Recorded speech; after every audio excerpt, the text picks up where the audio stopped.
Hello, everybody, and welcome to the July 2024 edition of the Creative Arts Cohort. Yay! We're glad you're here. I guess I'm going to do an arrival practice since we didn't set anybody else up to do it. I'm going to invite you then to find an even more comfortable way of being in your seat and standing or whatever you're doing.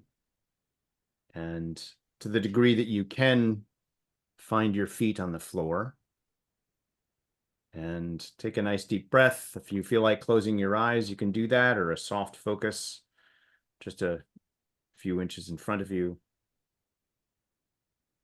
Take a moment to settle in. Maybe take a nice big full breath and allow yourself to go into a deep state of relaxation.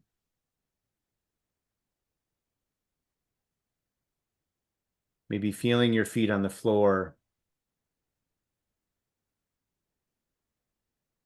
and bring your awareness to your feet and your ankles and your toes. And with the exhale of the next breath, just let go just a little bit more than you already have. Maybe just even 5% more letting go.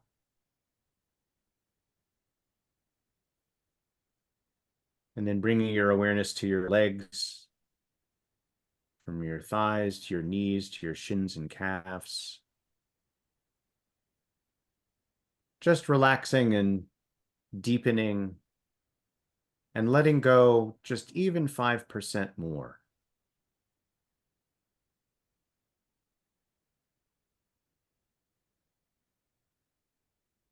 And as you take the next inhale, be aware of your abdomen, your lower back, and maybe your chest and your upper back. And just deepening and relaxing and letting go just a little bit more.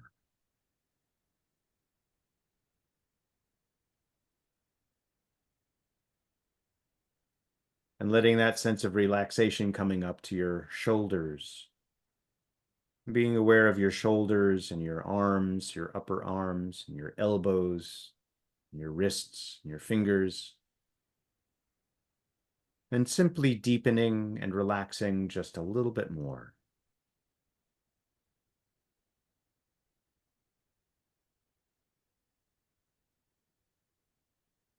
And then bringing your awareness up to your neck and your throat, and your jaw, and your ears, and the back of your neck, even to the top of your head and down across your eyelids.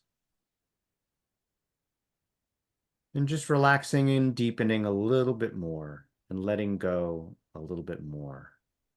Letting that relaxation now go all the way down from the top of your head, all the way down through your shoulders, your chest, your belly, your back, your hips, your legs, your knees, ankles and feet and toes.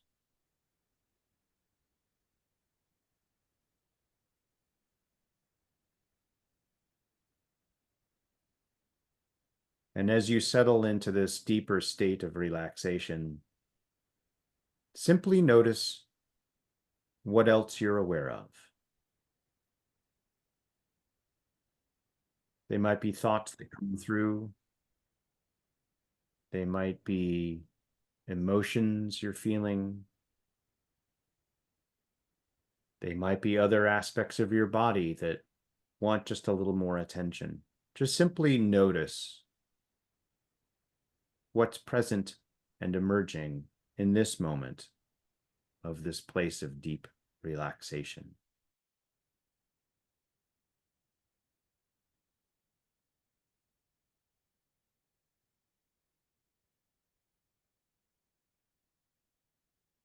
And now maybe taking the biggest, fullest breath that fills the low belly, the middle belly, the upper chest, all the way up into your shoulders and your head, and letting it all the way out, all the way down through your arms and hands and feet.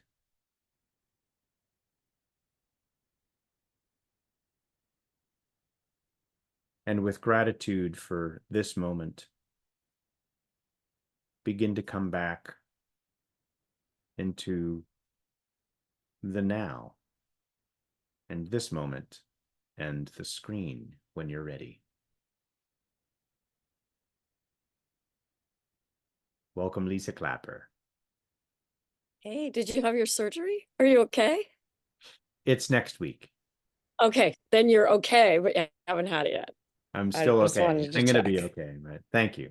You're gonna be okay. All right, yay. I called it.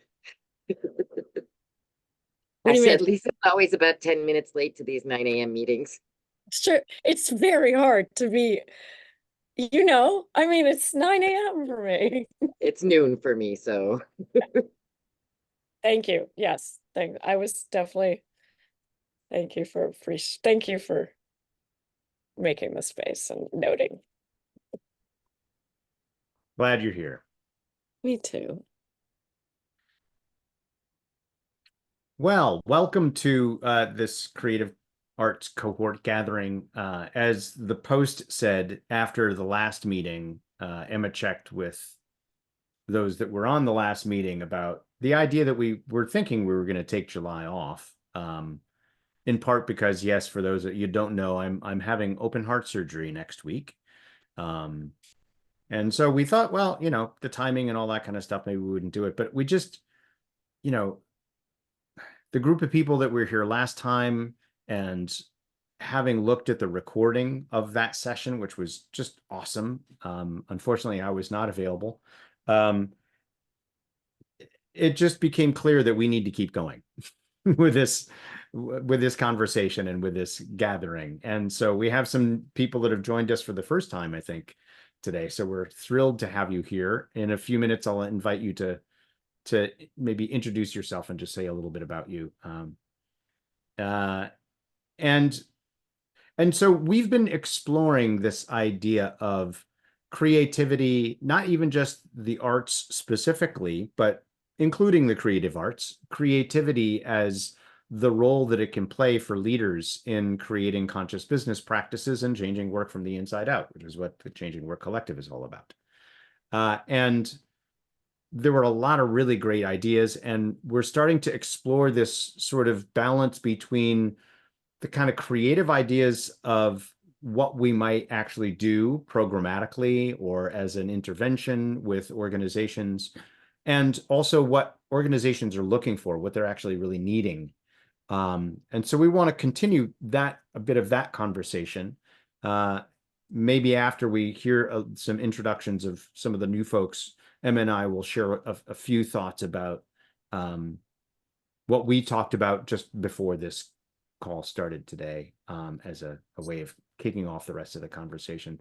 But first, Nicole, I saw you kind of nodding your head when you were like new, and maybe you could just say just briefly a little bit about who you are and what inspires you to be here with us today. And then Kristen, maybe we can hear from you, because as I don't think you've joined us in the past either. So Nicole. Well, thanks, Tim, and good luck with your surgery. I have a fairly expressive face, so take that for what it is. So when you said open heart surgery, I went, oh. Yeah, thank you, Lisa. I think we could be kindred spirits. I live outside of Denver, Colorado, and I'm always curious. I always like to learn, and so when you all put the invitation out and I had the time, I wanted to join and learn. So I'm in the co-author group of the collective, their first book. Now they're moving on to the second, so I guess I should qualify. And so I'm trying to learn where the opportunities are in the collective for me individually and for my work. As Tim had mentioned earlier, he went to CU. I'm the mom of 3 boys, 18, 20, and 22. And so the youngest is getting ready to fly the nest. So I call myself a free bird who's launching right alongside him. But I've had a consulting and coaching business for a little over a decade. More so, I call it, I'm an accidental coach and consultant. I kept getting hired to do things that I felt were, maybe others can relate. People kept bringing me in, old colleagues and bosses, to do things that I was like, can't anyone do this? Like, it's so easy. Can't you do it? And so came to my value in kind of a roundabout way, and see this opportunity as my kids. So I specialize in helping leaders and their teams to communicate better. I believe that communication both in challenging conversations and creates the culture and creates the outcomes. So that's where I specialize. Thanks for having me. Great. Thank you, Nicole. Kristen. Yeah, let's see, why am I here? Well, there's a couple of reasons. I like being creative, and like personally, I used to write a lot. I used to write songs. I used to do comedy and just write stories and things. And I feel like I've been really just blocked over the last couple of years. I started kind of doing art again, like painting, and having a lot of fun with that. But it also feels a little, I don't know, a little safer to me because I'm not, and I don't know. I'd like to be able to sort of reignite that writing and like authentic self-expression part of myself that I know is somewhere. And then the second piece is like, just like you were saying, I mean, I think that inherent nature of creativity being in your life on a day-to-day basis just changes your brain. And it's, I think, perfect for business problem solving. It's when you just kind of get into that mindset of like, let's try something and see what happens, and let's try something else. And that very open space, like that's really where the magic has happened, at least in my experience on projects and project teams, where sort of that it's not like you have to be creative, but there's space for creativity, that's, yeah. So I kind of love to see the way that gets like really integrated into the work world. Is just like letting people be a little bit both the space for creativity and the space for authentic self-expression, so that's where I'm here for. Great. Thank you. And just so you know, we one of the things we do in these gatherings is we always take a little time for a creative arts break to allow everybody to just go off and, spend several minutes being creative and doing whatever you feel like doing in the moment. So it's also a practice that we advocate for as a, as a tool for being a conscious business leader. It's like we need to give ourselves these breaks. So yeah. So we were talking, Emma and I, about, sort of different approaches. And one of the things that came to my mind as we were talking was in terms of thinking about what might we offer the world, as a collective, as creatives within the Changing Work Collective, what are we already offering, or what might we want to offer to organizations as we, the goal of Changing Work Collective is to both be a collective, but also to provide service to organizations based on our wisdom and expertise. So, if we were to do that, what might we create, and how might it be helpful and serve some of the business challenges that organizations face? I find in my work that it's very individual. I tend to tailor what I do to whatever the client is asking for. And Nicole, you mentioned, people come to ask you sort of out of the blue to create something that's actually going to be helpful for them. And so there's something about perhaps, what are clients looking for? What are organizations looking for? And what are the specific challenges that they're facing, so that we're not creating something that's so generic as sort of a shot in the dark, but we're really attending to an individual organization or a team's particular need. And at the same time, there's this thing about who are the people, like what's the ideal client for us? Who are the, we might not want to just do this work for anybody. We want to be specifically working with organizations that perhaps already have an orientation towards conscious business practices and, are in alignment with this idea of what changing work is all about. So, where do we find those people? So I'll sort of start there as perhaps the prompt and invite anybody to share, although I want to invite Emma for you to share anything else that I might have left out about how we were kicking this conversation off.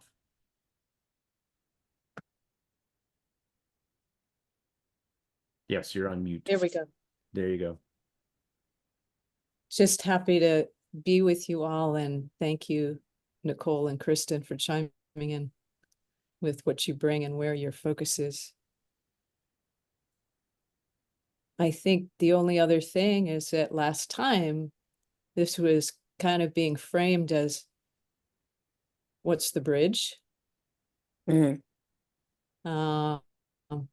And or how do we translate what we do? Mm. And people spoke to the fact that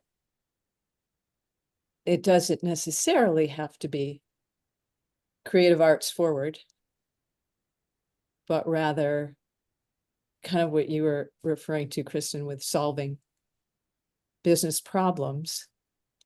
And we have creative ways of doing that, and that it's more creativity, Tim, that you were talking about this morning. Creative arts is part of that. So I think we're looking at both sides, both islands and the bridge between. We're gonna make an archipelago, right? Yeah. Perfect. Lisa, get a poem going about the archipelago of I've consciousness. definitely written one or two with that in there. So it comes from within. Yeah. The That is great. The archipelago. That is so great. Yeah. It's like the archipelago. Yes. Yeah. Yes. Hmm. So I think we had those two questions from last time of what, have you designed forms? Have you imagined structures that would be helpful? And do you have any research or any folks you've talked to that have needs in their business world that you feel, hey, that really might be addressed creatively? And I spoke with my nephew when I was on vacation last month and really got an education.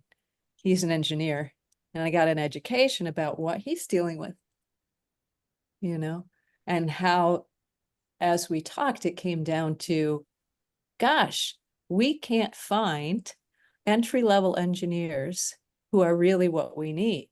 So we're hiring people who, we're not even sure if they will be able to deliver, or they can deliver, but he was talking about this, I don't know how much, because it's home office and it's hybrid, and I don't know how much my team is really working on things, or they're working on another project. And I said, gosh, it sounds like you're hiring people that you're not sure have the integrity to, and Kat is going, oh yeah. Integrity to tell the truth about what they're doing. Why is that? Well, because we can't find, so do you want to speak to that, Kat? I was just identifying one of my partners is a computer engineer who's currently looking for work, so if anybody knows. But I have seen over the 12 years that I've been with him in that particular industry, especially, it does seem to be a lot of people doing a little bit of work in their 40 hours and making some pretty big bucks to do a little bit of work. So I get why he would be thinking, because they are mostly at home or hybrid or, so how do you know who's doing what? So I get that struggle. So I was just, Just since we're on the, since we're on the engineering thing, I'm gonna just drop in. When I worked at an agency called Mortar, and maybe I might be one of the people, I don't know what everybody else, but I've worked in, in the creative strategy, storytelling agency world quite a bit. And one thing is, like, even in that world, people don't, it's like we're forced to be creative to do the work, but then we lose touch with our creative spark, and it becomes this, like, the same, like a factory productivity job almost. But when I worked there, we had a client called Dev Boot Camp, and they were an early kind of entry into this like kind of like alternative space of getting the skills to become a software engineer in a quicker way, like, and not going to college potentially, and doing that. And one of the things they taught was empathy for engineers, right? Because and this thing we tried to create a campaign that focused on that, but what we learned was that in the beginning, people are really interested in getting the if you will, the hard skills that are going to get them the job. And we also always diminish the soft skills. And I also truly believe they shouldn't be called that, which is a whole other thing, right? But the creativity in a way, when Nicole was talking about communication, all of these things that seem to drop into, between the islands, if you will, of like how we don't connect with each other, creativity in a true sense, I think is a way to change that. It's just that I know there's a need, and I'm like, what are those doorways? And that's what I'm thinking about. And like, people know that they need different stuff, but stopping in the middle of the so-called hamster wheel to do that is, even for all, like, I was on the brainstorm this week with changing work, how we're going to position ourselves for leaders inside organizations. Same thing, right? You're like, how do they even stop and think about being conscious when there's so much pressure to survive? And that's what we're trying to work with.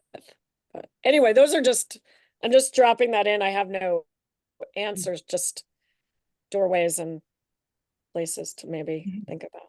Yeah. Well, I was going to add, I have an engineering background, and I feel like sort of what you guys are talking about is that like sort of business is using algebra to solve a calculus problem. Like that's how it feels to me. I Like love that.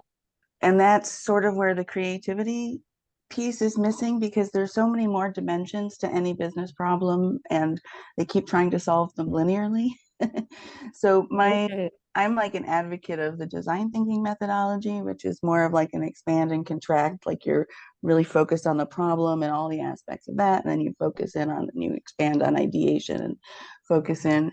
So to me, that's sort of where the intersection of creativity and problem solving in business is just accepting the idea that to get from here to here, especially in today where there's so much less predictability, you can't go over one and up one, you like there's a lot more changing, and so you have to sort of zoom out a little bit and see the problem from all the different dimensions, and the human piece being like one of the biggest variables in any project, which it also could be also the biggest asset, right? Because that's the stuff that can't be done by computers, is bringing that human piece in it, and sort of just being able to sort of reframe the way we approach problems in business, where creativity is a or what we call creativity, but really is just expanded awareness, right? And then expanded ideation about how you can approach something is really all about what creativity is, whether it's a painting or a machine, or a machine that doesn't hurt people when you invent it. So that's sort of where I feel like the creativity piece is in business. And just from a personal experience, where I also think, I know because there's a lot of coaches on this call, I've done this I don't know if you know who Michael Neal is. He has like a signature course called Creating the Impossible. It's like a 90-day coaching course where like the premise is you come up with an impossible goal, like that's something completely out of your reach. And we go, you have meetings once a week and we sort of talk about your goal, and essentially it's a matter of getting out of your own way. But one of the sort of homework assignments is to have a daily creation, and then they have a forum where you post it. So it's like you can write a poem, you can do a paper airplane, you can make a delicious looking sandwich, whatever it is, you take a picture of it, you put it on, like, this is my daily creation. And I've done this like 3 years in a row. I've done this, and I've just noticed every time that I start doing that, like I just get creative in other aspects of my life, even if I'm just doing a cute little doodle or whatever. And so does everybody else on this group coaching call. They just start putting a little tiny little creative thing into the universe, and all of a sudden other parts of their world open up. And so I feel love like that. there's a sort of a nugget of something there that can be used in the work world as well. What was his name? Michael Neal. Yeah. Are you, Thank you. yeah, super cool. Do you do that? Have you been doing it for 3 years straight, Kristen? Or no? Yeah, like a creative thing. Yeah, I think I've done it the last 3 years. I'm not sure if I missed a year, but it starts in January and it goes till Oh. March. And so, yeah, Got it. it's a 90-day course. Cool. That's I cool. had a somewhat inspiring or uplifting conversation with a neighbor of mine who works for Health Partners here locally. And she was saying that at some point, I don't know what the time frame was, but they were realizing, and again, this is healthcare, so it's a little bit different, but they were realizing that they were struggling with maintaining their talent because they were getting burned out in the healthcare world.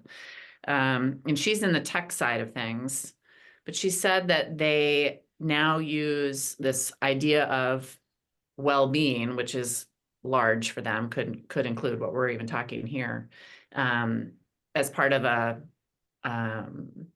something that can bring people in, bring talent in, and say, look, we have a very dedicated program where we're using well-being and incorporating it with everything. So nothing new that nobody on this call knows, but she said literally every meeting starts with some sort of mindful moment.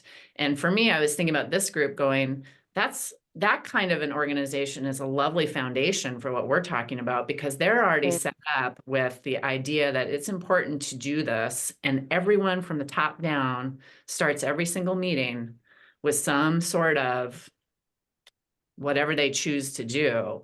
And so that could then incorporate in poetry, that could incorporate in a doodle, that could incorporate in music, that could incorporate in whatever. And so that for me, it was just, I take those moments not for granted when I hear that, because I'm like, oh God, it's such a reminder that there are organizations, there are leaders out there that are really recognizing this and actually making it happen throughout the culture on a daily basis, every meeting. Yep. I had an amazing conversation with a friend, a long-term friend who has spent decades in ideation and creativity in Fortune 100 companies. So, he's gone in and helped with Nabisco create their next Oreo cookie, and, help people name things and promote things and so on, and being highly, highly creative in doing so. And he said something striking to me. He said, if you are not helping your leaders self-actualize these days, now this is his, his arena is the Fortune 100. If you're not helping your leaders to self-actualize, you're going to lose them. And I thought, wow, wow. So I love that, Kate, that you brought up that story about what would be a congruent business to changing work, as Tim was talking about before. And someone who knows that you have to help your leaders self-actualize if you want to retain them. Yeah. Nicole. And that takes well-being and so on. Yeah, Nicole. Go for it. I hope this is an additive and original thoughts. I tried to listen while I was taking care of something, but whoever said that it's like applying algebra to calculus, I love that. The creativity in that thought. And I was just going to say, listening to you all, so much of what I try to do and try to learn myself is that we each have a preferred way of doing something. And because it's what we know, it's generally what's comfortable, whether it's effective or not. And that's the same with leaders and all the members of their team. And people tend to double down, especially in moments of stress. And so creativity opens people up. It doesn't have judgment attached to it, where most other things are more linear. And so a lot of times I challenge leaders to communicate the same thing 3 different ways. Wow. And do that as an exercise. The team also has to hear it. Like, what did you hear? Now tell me 3 interpretations of that. And so I would be curious. I'm not the most creative person. I'm creative, I guess, brain-wise. I shouldn't box myself. You are. But I'm not, I wouldn't make anything beautiful. And like writing my chapter for the book was a stretch. So I'm working on it myself, but that, thank you, Tim, was a stretch. No And, disclaimers in this group. No disclaimers, right? Yes, you are But- creative. but that way of like, we have a way of seeing the world, and that's probably our biggest blind spot, because that's what's comfortable for us, but it Yeah. also limits us. And that's my big, I've always loved to learn, but I've almost like doubled down in this mid stage of life in learning more, as opposed to doubling down on what I believe or what I know. And so I love the idea of this group and picking up ideas from you all of more creative ways. So that's just more of a simple thing. Like, you have to say it 3 different ways, and you have to receive it 3 different ways. And then kind of see that bridge, see the bridges between it and the gaps between it. And then you have a good idea of what's going on within your team, within your company, within your culture. That's just magical, Nicole. Yeah. Yeah. Very cool. But I'm definitely going to borrow whoever's that algebra for the calculus. Yeah. Well, the engine, like, I barely understand that, so I'm not borrowing it, just so you know. Because like, I'm like, neither one I can remember how to do any of them anymore, so that would be a bad analogy for me. You know, one thought that this spurs, what if, I mean, just this creative break that we're going to do. So you've got the mindfulness thing, and I know if any of you know Heyman and or Quentin, but they started a thing that was basically numinous, which was 2 minutes of mindfulness at the beginning of a meeting that you could literally, as an add-on, that it would send you there before the meeting starts. And now it's something else. It's become a little bit more watered down as a foyer, so a place you go before a meeting. So the mindfulness is one thing you can do. But I don't know that we could get creativity in every meeting. That would be, like, that would be rad to start every meeting that way. But maybe like there's something we can add on that, how can we offer people a creative break in their day at work? And what might that do for, yeah, I mean, that feels just really, really cool. And even again, back to this brainstorming for leaders, like, we need to build in this stuff for this consciousness, this creativity. It needs to be part of people's days, or they will just push it aside for, the Excel spreadsheet or the other pressured stuff, is what I feel like. Yeah. And the how, I don't know exactly. Get into some companies, maybe those conscious healthcare, the companies that are already doing something conscious, bring other things to them. I'm still thinking about something that came up earlier, this tension between wanting to help organizations and leaders, well, self-actualize, as you were talking about, Emma, or even have an orientation towards consciousness. And Lisa, you were just talking about that. It's like it needs to be in the day or it gets lost. Or it's very easy to shift and focus just on what needs to get done. And so there was also talk earlier in this conversation about that tension between, how do we bring some of that into organizations where leaders are just sort of striving to just survive, to get done what they're supposed to get done, to meet their numbers, or live quarter to quarter, whatever it is. And yet there are organizations that that are attending to this. So I just wanted to highlight that, and I also wanted to say something about how it's like, how can we bring creativity in? I feel like the concept that I'm working with now is creativity is always there. On some level, people are always being creative, even when they're in a meeting and they're sort of going through the agenda and they just got to get through, certain agendas, and they have to make some decision, or that they need to get buy off from some particular leader that everybody's presenting to, or whatever it is. There's a creative element all the time that's at play.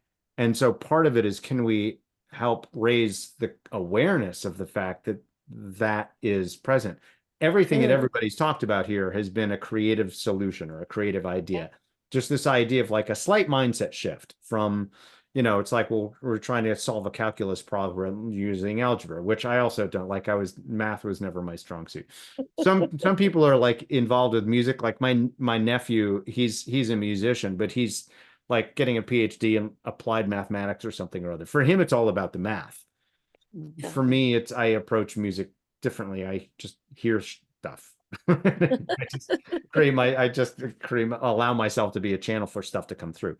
Mhm. But whatever it is, you know, Lottie Foos, who's been on a lot of these calls, who's a poet, a relatively new poet, an engineer background, has done a lot of work with engineers doing like project management and product development and helping engineers and teams create what's going to be the next thing and work on strategy and create a strategy that's going to, it's a very creative process. She kind of realized at one point, it's like everything that we're doing, everything I'm talking about, it's a completely creative process. So, Yeah. you know, I think one of the things I'm interested, and I have a background in using primarily theater as a way of dramatizing organizational culture. So it's actively using the arts, but I'm really interested in this idea of how can we help bring awareness of the fact that creativity is always present? Hmm. And partly it's just we need to invite people to pay attention to it.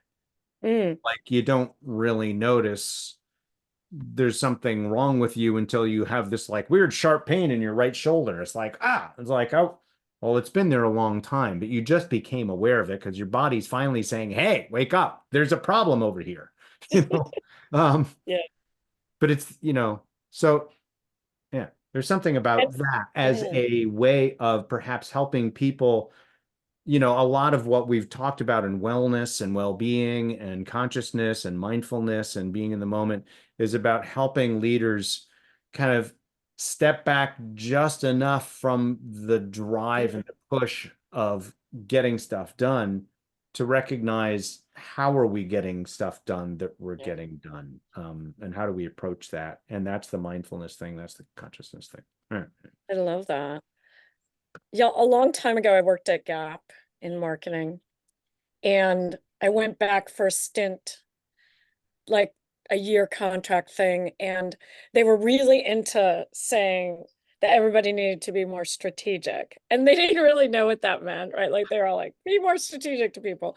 And I was a strategist, and I was watching people, and I was like, one of the women I worked for, and one of my colleagues, and she's like, you need to be more strategic, Will. And I would be like, Susie, you have no idea what Will is doing all day long, figuring out these giant packages of programs and spreadsheets. He's being creative, he's being strategic.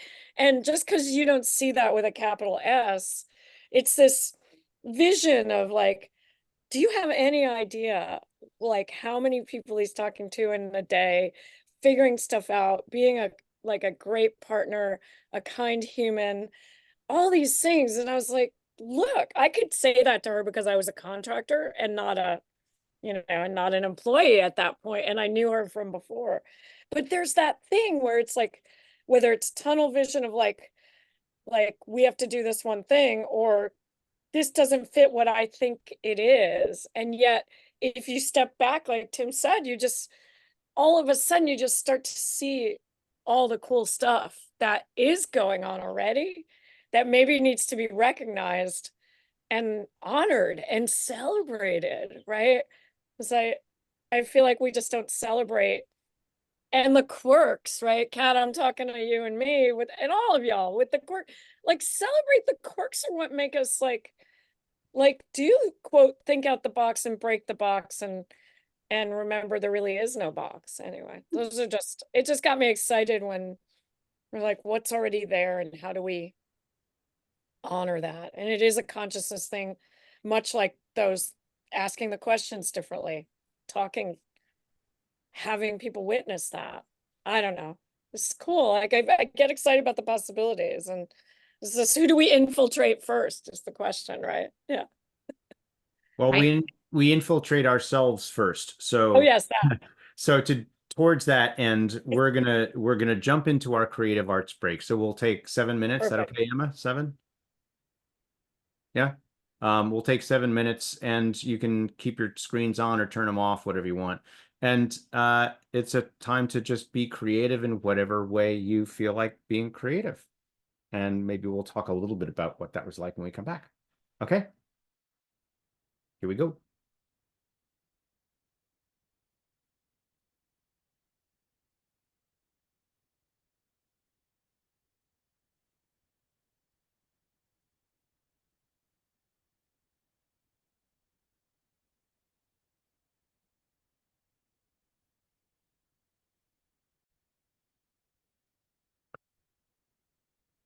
Welcome back, everybody.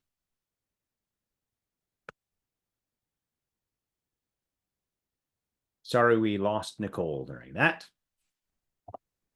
But she had to jump off to prep for a client meeting. Good for her. And reflections on what it was like to, oh, there's boxes coming. Lisa got a delivery. Any reflections on what it was like to take that break?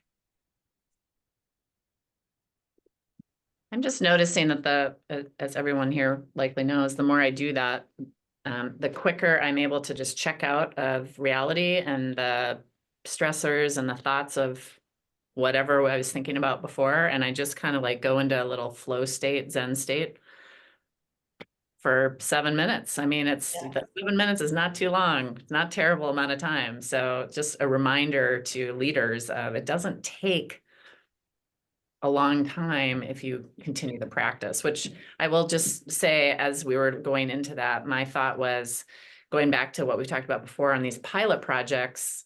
It almost feels like we have to force a structure maybe to start, because leaders don't know how to even begin with that. And the structure would be sort of as opposed to fitting in with what they want, it's more of like, here's a basic structure. And the basic structure is that there's an accountability group so that everybody's practicing for maybe 7 minutes, having a creative break every day, so that they're doing it together. But then also there's, something maybe brought in that somebody else is facilitating. So anyway, that's kind of I'm thinking of a sort of force structure to be able to say to them, here's how this will make change. And it has to be done to some extent this way. Brilliant. I love it. It makes a lot of sense, because you're right. Like, we think it's easy, but we're practiced in it. We're practicing. Yes. And so for those that like are kind of clueless, like this is such a it's hard to imagine, but there are people for whom this would be a completely radical idea. And people don't want to be told what to do, but yet when they're so time intensive, it's like, just tell me what I have to do. So they kind of hand the reins over. So I think if we could take the opportunity and advantage of taking the reins over and go, here's what's required, and we're going to set it up so you don't have to think about it. You just have to create the space. Yep. Yeah. Like the 7 steps to creativity or whatever. Yeah, it is. Yeah. That's why those types of things tend to be popular and valuable. Cool. Elma, what's coming through for you in these last couple minutes? Were you talking to me? Yeah. Oh, you were talking to me. I was was talking to you, Emma. You talking to me? You. I haven't heard much from you today. I want to hear more from you. I appreciate what's been said today, and I took some notes, which I don't usually do. Usually wait for the recording, but something today was like, yes, oh yes, yes, yes, yes. So I made my list of yeses. No, Tim, I was only just thinking about getting to the closing dance video if we have time for that. Yeah, sure.